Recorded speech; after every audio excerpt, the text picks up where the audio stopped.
Hi, my name is Bridget, and welcome to Mind Over Mess. This is unscripted. Hello, it's 10 p.m. I'm still sick, and I should be studying for my final. Did I mention I'm in my pajamas?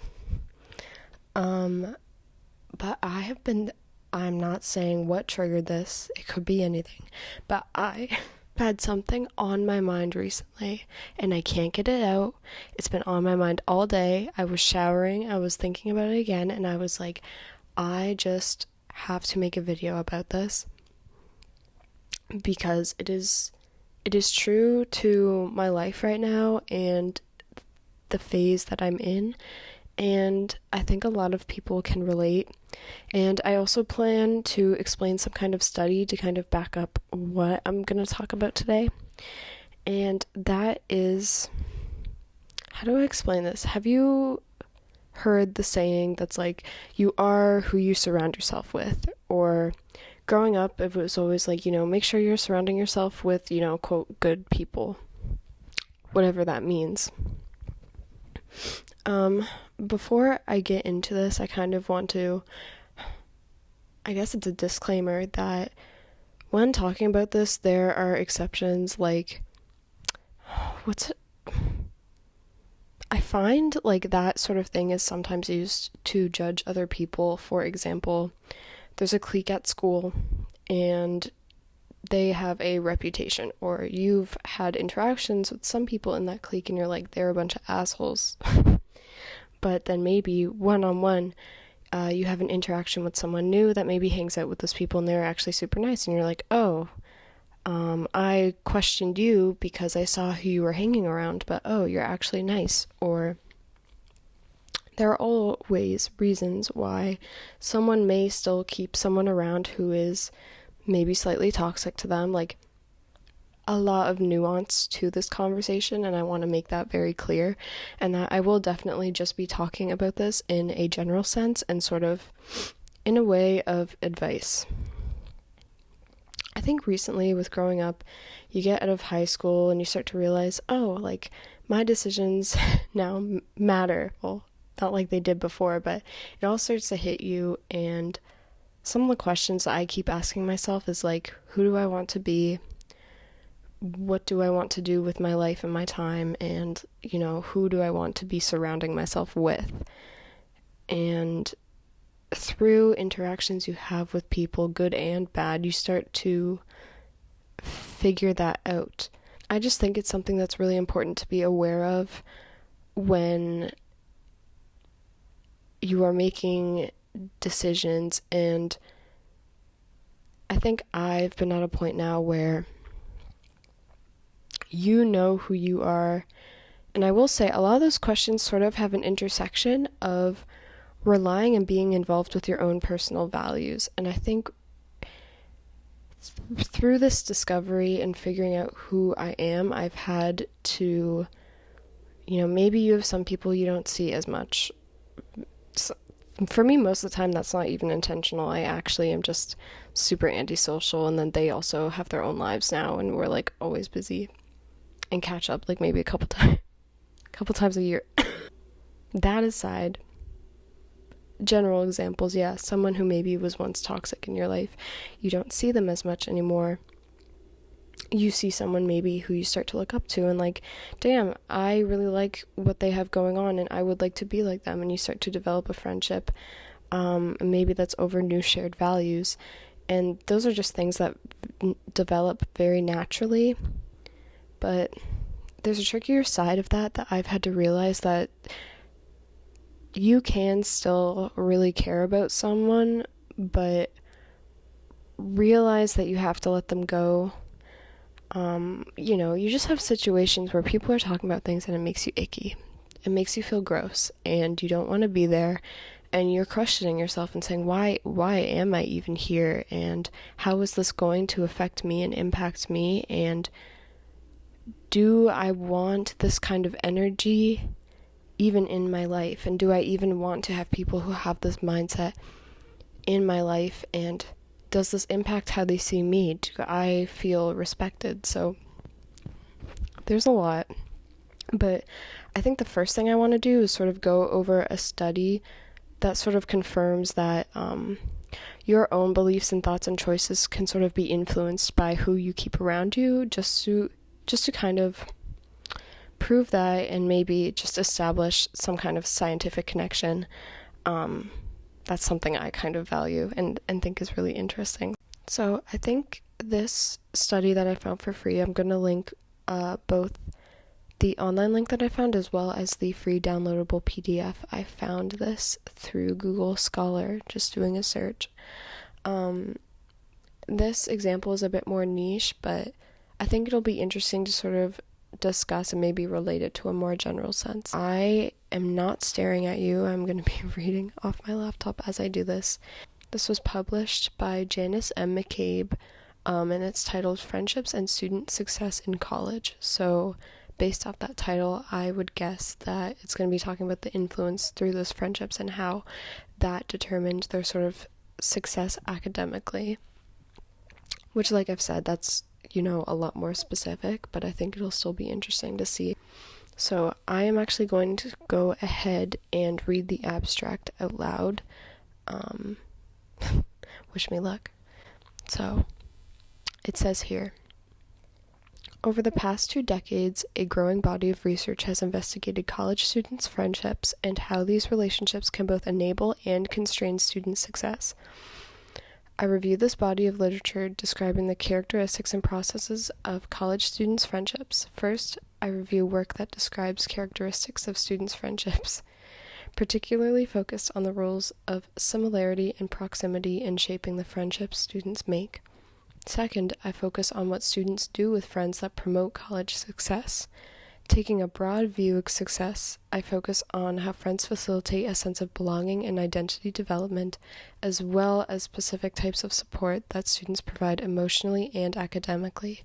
Third, I discuss processes related to friendships that impede students from success.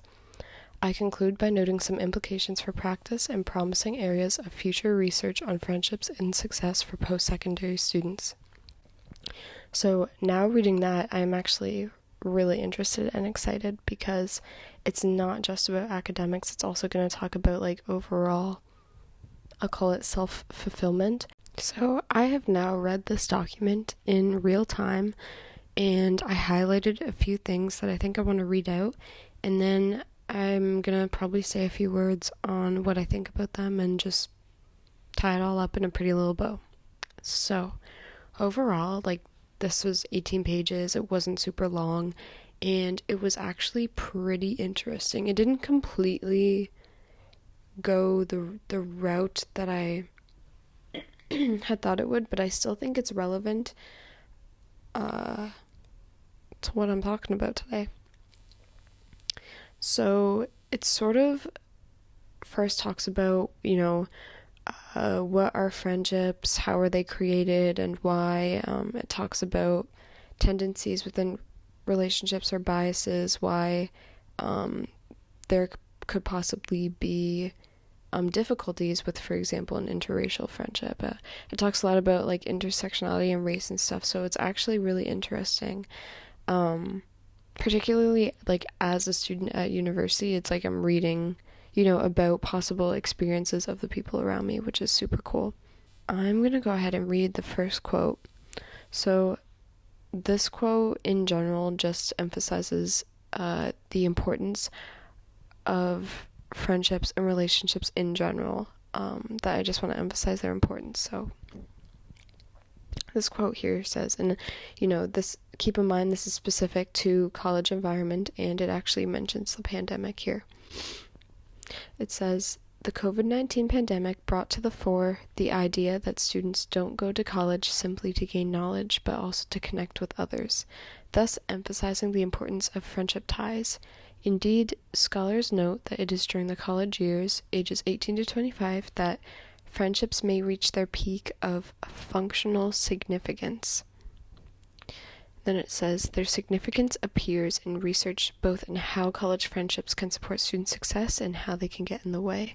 So functional significance is an interesting term. I'm sort of interpreting that as being as in how much they are involved in your own life and are influencing those things in your life, maybe, is how I'm interpreting that.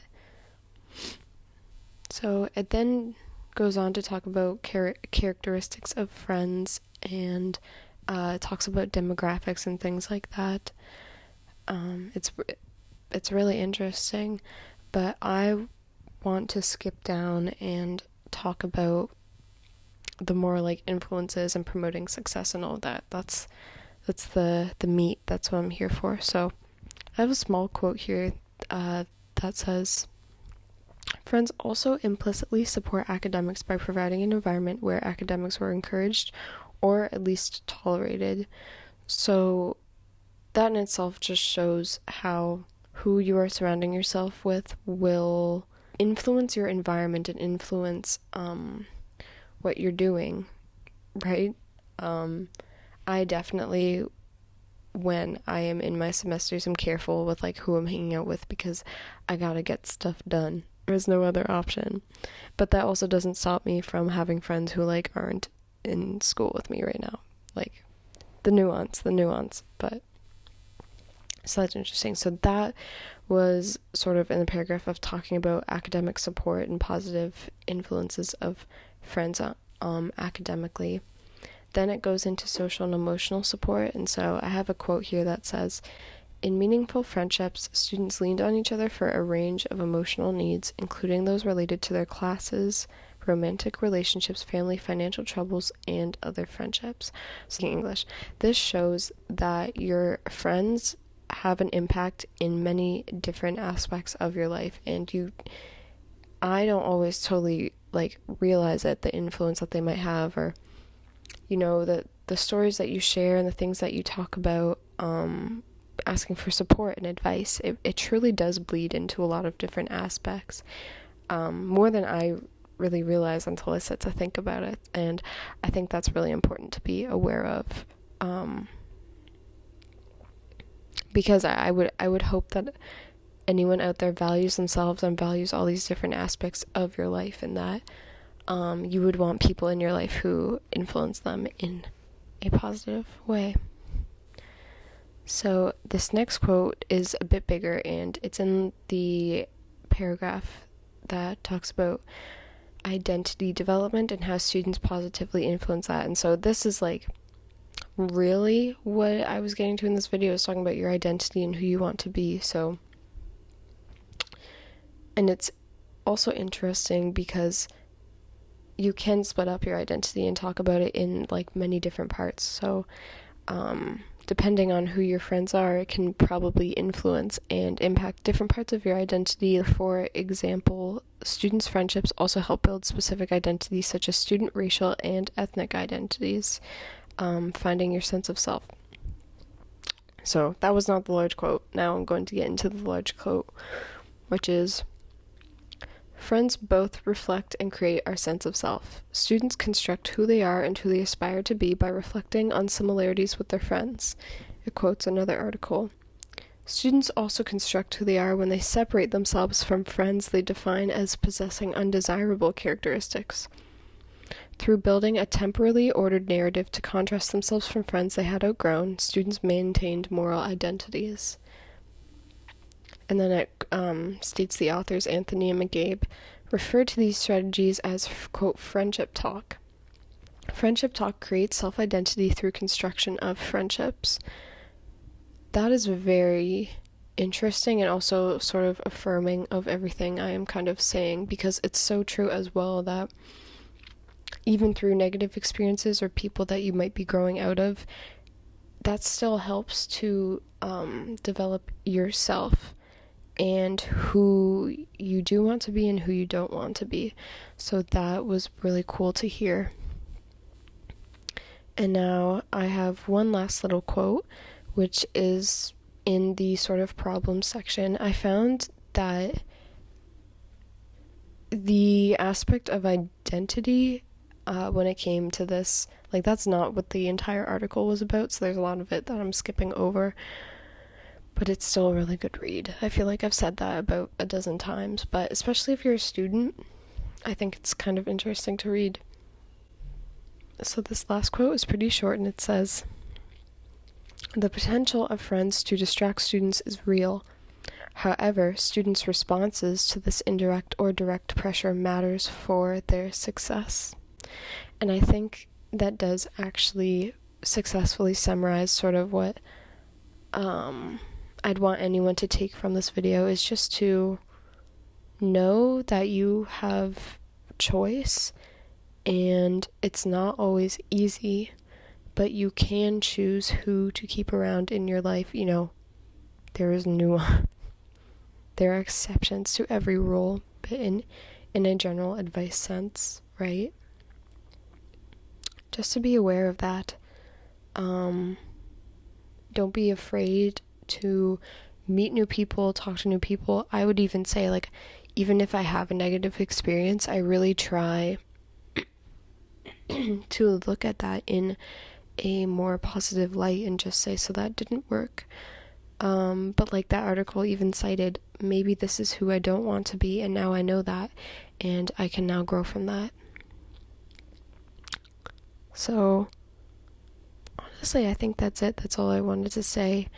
I think just through current life events that I've had right now, it really, I think when things happen, it can, just in particular, if it's a bad experience, and it can really trigger me questioning my own identity when you're sitting there and you kind of suddenly become aware of, okay, this is what's happening and I don't like this and I feel like I need change, and I think it's time to start surrounding myself with different people. So if you are going through that, you are most definitely not alone, and I wish you good luck on that journey. We are all in it together, and I think this is something that is just ever evolving, and as we continue to go through life, you have different life experiences and you meet all kinds of different people. I think just being open and aware and mindful and being intentional with who you surround yourself with and who you talk to is very important. So I hope you enjoyed this ramble. If you did, subscribe, and I will see you next time.